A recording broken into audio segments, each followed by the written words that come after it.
so let's actually talk about how they can each give them a buff. So to me, like I was saying at the start of this, is that like you have this banner. It's a download campaign. Normally the unit featured in a download campaign gets some kind of attention. Not always. There are some instances where we had like, you know, like say Castoria as a download campaign unit. She's not going to get a buff. She's way too broken already. So I understand that they don't want to do that sometimes, but this is not one of those units that is too broken. And so we're going to start out with Buntoria here, because there's actually 2 buffs they can give Buntoria. The easy one that I think would allow for her to just be infinitely more usable and still amp some damage would be to give her the Melt treatment. And that is to say that if you guys remember with Melt's 3rd skill, her NP damage up, it used to be a delayed skill that had a demerit the turn that you popped it. It put a NP damage down on the rest of the party, but then on the next turn, Melt got NP damage up. It was kind of clunky, kind of annoying, because you had to predict when you needed it. So what they ended up doing with Melt is they ended up just saying, hey, look, you know what? Now it just gives NP damage up for 2 turns. It gives it on the turn you use it and the next turn. And that was perfect. It just made it a lot less clunky, a lot easier to use. That is exactly what they need to do with Royal Bunny Jump right here. Don't have the delayed effect, because the problem with this, and I've heard people say like, oh, well, Cad, you know, you've got perfectly fine units like Ishtar that have a delayed attack up. And that's true. The difference here, though, is Ishtar's attack up is tied to no other part of her kit. It is free to use whenever you want. Unfortunately, with Bunny, it's tied to her both dodge and charge. And especially with regards to the charge, you have to utilize this at certain times because it is a 6-turn cooldown skill. So if you're going to utilize her with Koyenskaya, putting her in the system, this means that you have to pop the skill on turns 1 and turns 3. Well, guess what? Royal Bunny Jump is on the next turn. So that means even though you popped the turn on 1 and 3, you only get the buff on 2 and 4, which if you're in the middle of a 3-turn means you only get to utilize this buff in a 3-turn on the 2nd turn. It does not help her damage output. It's actually really bad in that regard because, yeah, you don't have it when you actually need it on turn 3. There is no way around this other than doing a hybrid comp where either Bunny crits down a wave, or again, you potentially end up doing something where you don't need as much charge, or you use someone else to take a wave in place of her. That way you manage to free up the skill to be popped on turn 2 instead and get the delayed attack up for turn 3. So that'd be an easy change they could make. They could just come in and say, boom, now this is instead basically 2-turn duration. And that would be perfect. That'd be A-okay. And I don't think that would be too strong by any means. So then the other buff that I think they actually need to do, because this is a total fucking travesty. A lot of people have pointed this out to me whenever I brought it up, that her Noble Phantasm is bright in Hangwin. If you know what an Hangwin is, it's actually her hull that she celebrated stuff in. And so it actually takes the form of a ship here in this one. Here's the kicker. The hull isn't firing a laser. Do you know what's firing the laser in the NP chat? It's Rongominiad. So what's weird about this is she basically doesn't have the normal staple that every other person with Rongominiad has, short of Morgan Le Fay, and there's a reason Morgan Le Fay doesn't. She doesn't have Invuln Pierce. And that's really weird. I don't get that in the slightest, because her normal form has it, and Gray has it as well. So it's a really, really odd thing to me that she still doesn't have it. She does get defense ignore, which is really nice. But yeah, there's times where just being able to have Invuln Pierce would free that up on her. Especially with the fact that she is a locked unit who cannot 3-turn from 0 in most circumstances, unlike some other units out there that have Invuln Pierce. So for instance, say someone like Melisson can start from 0 and still have Invuln Pierce, so they don't care about taking something like Honey Lake. Buntoria can't really take Honey Lake in most of those scenarios because then she wouldn't have enough charge to 3-turn. So that's kind of the issue. And that's where, again, you'd start thinking more about like hybrid situations where either she crits down a wave and doesn't have to use an NP, or someone else uses an NP to take out a wave for her.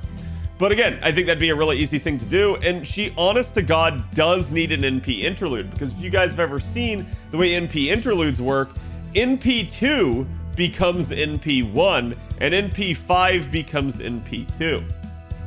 So she would basically now get a nice solid bump up in damage. She actually does need this. She's functionally your lowest damage dealing AoE ruler at the moment. I think the only unit that's behind her is technically Samba Ketz, and that's not really true because Samba Ketz basically has guaranteed NP5. So if you're comparing NP1 of Buntoria to NP5 Samba Ketz wins. Obviously, Samba Ketz needs some love at this point in time. She does need a some kind of charge probably to help her operate a little bit better. But again, I'm going to say that, yeah, you have Buntoria here just sitting sort of at the bottom of the list.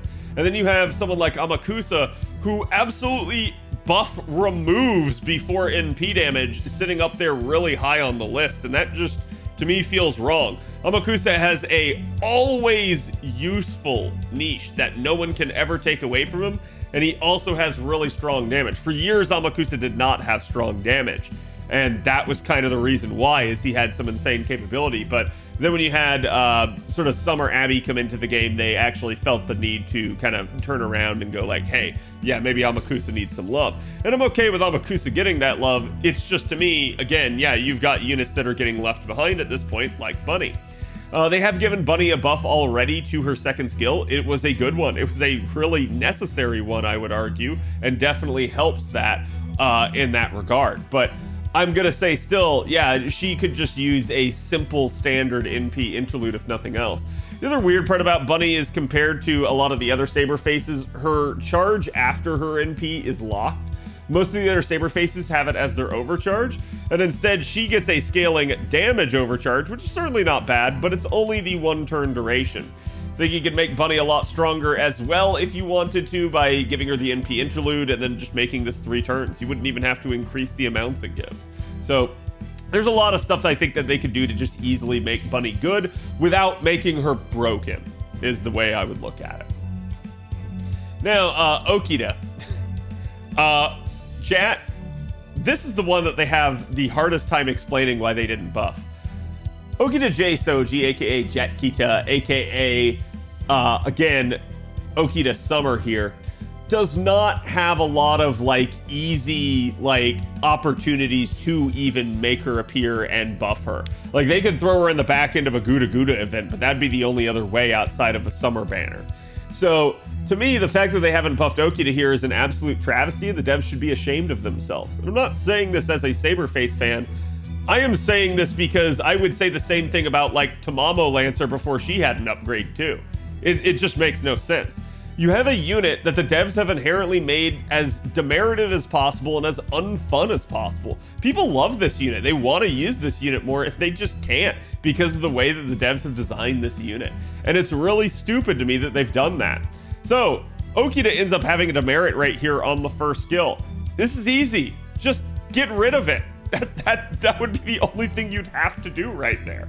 I'm not going to say that they need to actually, you know, do this. If they want to keep this in for strategic purposes, sure, I'm okay with that one. This one, as far as demerits go, is not the worst one that she has. Her second skill is actually perfectly fine. They could do more with this if they wanted to, but I don't think they need to. This third skill here is just stupid. In fact, it makes 0 sense to me that, again, the skill actually gets worse over time, basically. So, she increases her quick performance for 3 turns by 50%. Strong steroid. Understandable. Here's the problem. Jet Kita's refund numbers as a quick unit are not good. You can 3-turn with her, but it's more about brute forcing it to happen with, like, double Oberon and stuff like that. Her refund numbers are not good even with a 50% steroid, nor is her damage crazy or anything like that. So there's 0 point to me to this being a, hey, reduce own defense by 20% every turn for 3 turns, starting with 10% on turn 1. Huh? There's just no point. Like, why? I get the whole, like, narrative, the whole story behind her. It's just bad design. This just does not need to exist. It's really a stupid thing. But you thought we'd stop there, right? Oh, look at that. Hey, welcome to passives. She also gets an instant kill resistance demerit by 10% on her presence concealment and her magic resistance. She has a 20% increased chance to die. And I'm gonna tell you this flat out. That is the only demerit that they really needed to give Okita. Because it's the whole tuberculosis meme in a nutshell again. And it can absolutely play into the fact that she is hardwired into a jetpack as a character. That's all they needed to do. It's not that big or that bad of a demerit. But instead they went through her entire kit and just slapped demerits on everything. It's stupid. There just doesn't need to be the case. So yeah, again, a buff to something like M-Drive can just be as easy as getting rid of that and maybe applying a like NP gain up per turn. Change the demerit into something actually good. Incentivize people to pop the skill turn 1 rather than, oops, tee-hee-hee, my stuff has fallen off and then I'm crit to all hell. That's not the way this should work as far as I'm concerned. She does end up with a little bit of a foreigner passive there, which is rather interesting, but still, then you get to the NP, and the NP has just a stupid demerit. So, SNP is really, to me, it doesn't stop her from looping, right? Like, she deals damage to all enemies, she removes their defensive buffs, but then she stuns herself afterward 60% of the time. So, 3 out of every 5 runs, Okita J Soji here is going to stun herself. That's after the NP, so she still gets a refund. All this stops is carding after the NP. All this stops is, hey, I didn't have enough refund with the NP, so I'm going to try to generate more with my cards. This just locks down her usability, and just, like I said, to me, this is the actual unfun one. This is actually stupid. And I don't understand why they thought this was a good design for a character. I do not understand why they thought, hey, I know, people will love this. People do love it, right? People love this. People do not love this, okay? I'm okay with them putting a demerit here and there to counterbalance a unit, but there's literally no gameplay justification for it because she's not that strong to begin with. Right? Even if you removed every single one of these debuffs, if that was all you did, she still wouldn't be cracked. You would still have welfares outperforming her. You would still have plenty of SSRs that easily outperform her. So to me, there's just no real point to actually have it. It's doing nothing other than holding the unit back and making people think that the unit's bad and not wanting to use it. So yeah, I'm going to say again, the easy way to give this to her would just be to give her an NP damage interlude and simply get rid of that. That's it. You don't have to do anything great there. So there's any number of buffs that they could do. I would want to see them adjust her NP gain, but, you know, I'm going to at least give them benefit of the doubt and say, hey, you know, there could be a future quick unit out there, a support that somehow ends up helping her out. And maybe she doesn't need the refund boost then as a result. So I'll take that if that's the way they want to look at it. But the demerits are just rather pointless and, again, unfun. Anyways, yeah, I was talking about coaching here for Maid Alter. Again, she has the demerit on it. And like I was saying, you're often going to use this on Maid Alter herself. So this functionally is a minus 1,000 to Maid Alter, right? That just kind of sucks. It's stupid. So they ended up buffing this. And they end up making it so it's minus 1,000 on the front end, but then it's plus 3,000 basically after the fact for 5 turns. So it's actually a nice, powerful skill. But yeah, the big issue that you're going to have is she doesn't have a dodge. She doesn't have an invuln or anything like that. So honestly, that would be one of the things I would like to see them do. Either give Maid Alter charge to help her to compete with the arms race and the rider meta in that regard, that like so many of those units have charge. Or give her a dodge. I don't think that's too strong. Just give her a dodge. Like, she straight up is riding on a motorcycle all the freaking time. So do it. Like, You could just say it's like it's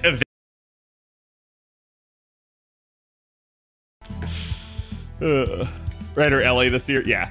So again, to me, that's all she really needs is some attention there. They could give her an NP damage interlude. I'd be a-okay with this. And again, you can actually see she has at least a similar issue there to Bunny, but it definitely helps out with her overall refund.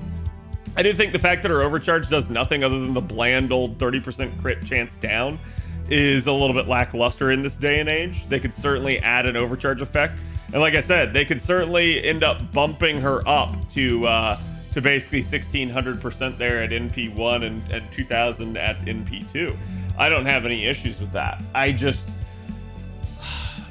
do think that because Made Alter is sort of just one trick, all she is solid damage, that they really need to tend to units like this because she doesn't have this insane kit built around survivability. She doesn't have niche damage. She doesn't have the ability to like help out the party really in that regard. So to me, yeah, I'm gonna say that they probably either just need to tend to her damage better or give her some kind of staying power, right? And that's what I would do there.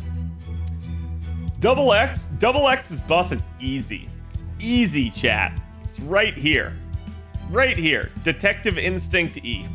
Okay, this is trash, straight up trash. Okay, what I would do, get rid of the reduction to critical star absorption and give her either crit damage, star absorption, or all of it, and I think that would be an easy change to her. I think that'd be perfectly fine. This skill is a thing for a reason, okay? It is a lore reason. That being said, Double X, as you guys got to see in the Imaginary Scramble event, has uncanny instinct. This Detective's Instinct E is a meme because she straight up ended up at the right place, the right time, like she was supposed to. So it's very funny to me that they use this as a justification for why she should have bad absorption. And the real problem that you have is you have an arts unit with 2 arts cards and ending up basically just going like, hey, I would love to arts crit to help my looping. And it's like, and the stars go elsewhere. They keep going elsewhere. And this is really stupid because she's a foreigner. She doesn't have bad absorption. So it's just the fact that this ends up coming in here that ends up fucking her over a lot. So, and again, she has had the upgrade to her NP interlude. I do find it a little bit weird now at this point that Kukulkan does so much damage that she even kind of rivals Double X here. So I don't know. It's not like they're gonna give her an NP damage interlude, but if they wanted to maybe swoop in on this skill and instead be something like, hey, here's a like 3 turns, here's a 3 turns 30% dart sub, I think it'd be a-okay. I'd have no issue with that. I love how as you level the skill, the star absorption gets worse. Yeah, you get more stars, but the absorption modifier means that she gets less. So it's like, it's such a counterintuitive skill. The big thing you end up working towards in that instance then is the fact that it's on a low cooldown. Because it's like, yeah, it's asinine to me. I think another easy way that they could end up helping her out would be to make her piloting EX 3 turns on the attack up.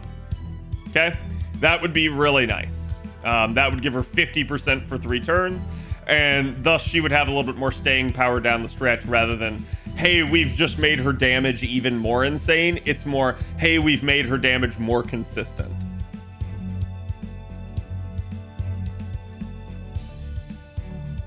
Sometimes units that no one asked for get buffs instead of characters that people actually like.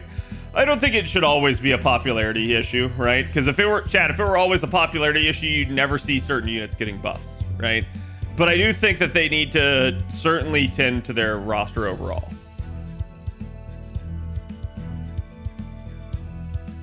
A new series buffing with CAD. Oh, I could easily, chat, you could like pick a unit. I could probably go to the unit and tell you how they should be upgraded, right? Obviously there's some units like if you're like CAD Castria, I'm like, yeah, she probably doesn't need an upgrade, right? But I can still probably find something. It just, should she? No, she shouldn't.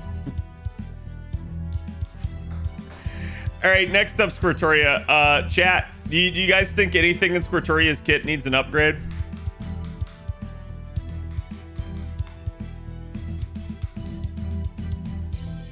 Nope. Nope. Squirtoria is straight fine. The only thing that needs an upgrade is this. Okay, it's just this. Give me NP2 as NP1, give me NP5 as NP2. That's it. That's all I need. I just need the standard NP interlude.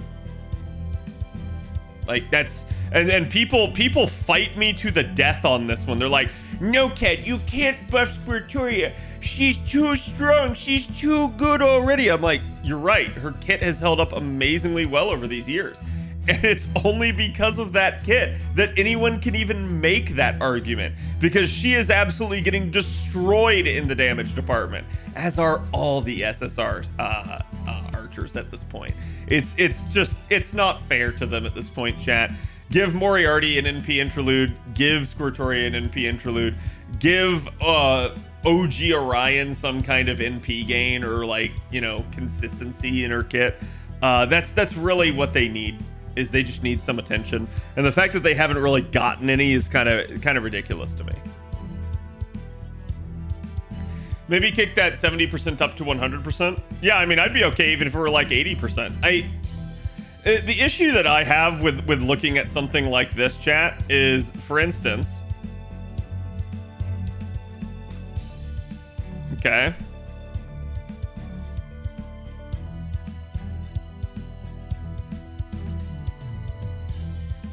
He's already higher. And his overcharge can increase it. And then, I know Orion has it guaranteed. This was the ultimate mistake that they made with Orion, is they tried to mimic Squirtoria. So you guys will notice, this was an original 60% chance to succeed. And they're like, boom, upgrade.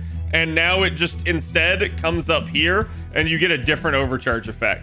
She has a guaranteed drain. And there's other units that have guaranteed drains too at this point. So to me, yeah, I don't think it's insane to say like, hey, Squirtoria has 100% chance. She's already high enough that she does it very naturally and frequently anyways. But yeah, I totally understand if they don't want to make it 100%. I just don't think it would actually break the game.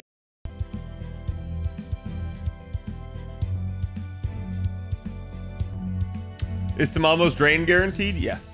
Yeah, drain cannot be resisted, which is really nice.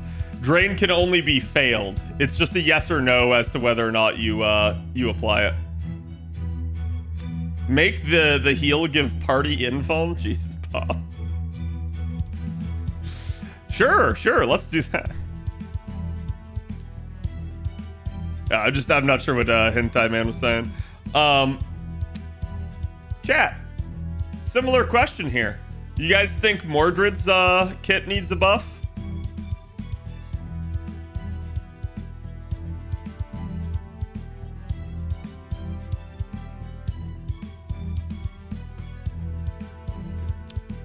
Just this. Just need an NP interlude again. That's it. That's all she really needs. She's really strong. Again, literally with Squirtoria and Surfmo, you have like the two best refunders in the game right there. It's kind of ridiculous.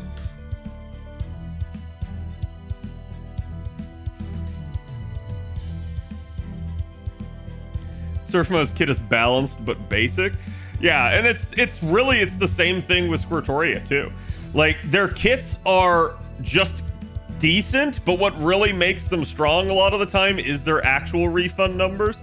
And it's really funny too, because they're some of the only units to actually ever receive tweaks to their stats after the fact. So where was it? Yep. There you go, chat. How many of you knew that?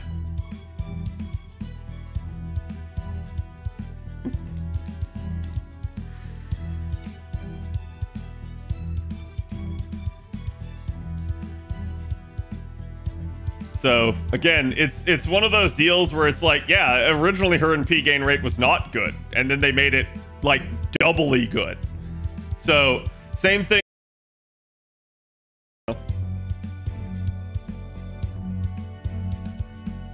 battery charger for Artreya. She doesn't need it. I've seen people before say that Squirtreya needs battery. She absolutely doesn't need it.